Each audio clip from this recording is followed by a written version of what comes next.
नाशिक जिल्ह्यातील त्र्यंबकेश्वर तालुक्यातील वाघेरे ग्रामपंचायतीतील ढापरपाडा येथील विहिरीचे नुकतेच लोकार्पण करण्यात आले। ढापरपाडा या आदिवासी पाड्यावर ज्ञान प्रबोधिनी संस्थेतर्फे बांधण्यात आलेल्या विहिरीचं लोकार्पण KPIT टेक्नॉलॉजीचे CSR प्रमुख तुषार जुवेकर यांच्या हस्ते नुकतंच पार पडले। या कार्यक्रमाच्या अध्यक्षस्थानी ज्ञान प्रबोधिनीचे स्वामी देवसेवानंद होते। यावेळी ग्रामपंचायत अधिकारी सुखदेव गांगुर्डे, प्रशासक ज्ञानेश्वर सपकाळे, माजी सरपंच दिलीप खेडुलकर, उपसरपंच रामचंद्र बदादे, सदस्य उत्तम बदादे, ज्ञान प्रबोधिनीचे विभाग प्रमुख विवेक गिरीधारी, अनिल पालकर, नारायण पवार, श्याम बदादे व अन्य स्थानिक ग्रामस्थ उपस्थित होते। ढापरपाडा येथे 30 फूट रुंद आणि 30 फूट खोलीची विहीर ग्रामस्थांच्या पुढाकारानं बांधण्यात आली। या विहिरीसाठी स्थानिक ग्रामस्थ कृष्णा बेंडकोळी यांनी स्वतःची जमीन दानपत्र करून उपलब्ध करून दिली, हे विशेष।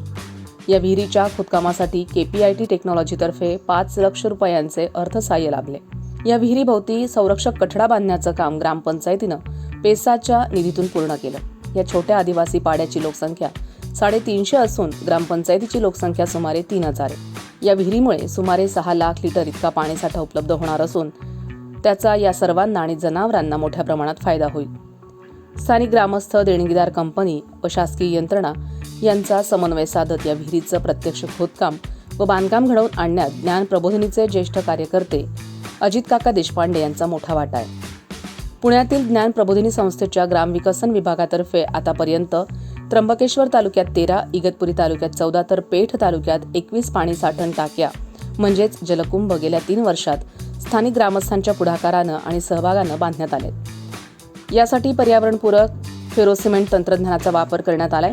उन्हाळ्यातील टंचाई काळात दुर्गम आणि डोंगराळ भागातील आदिवासी पाड्यांना या पाणी साठवण टाक्या उपयोगी ठरत आहेत।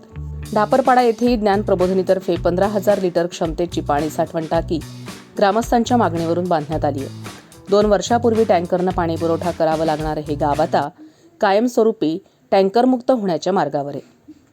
संविधान न्यूजसाठी रामदास शीर, त्र्यंबकेश्वर।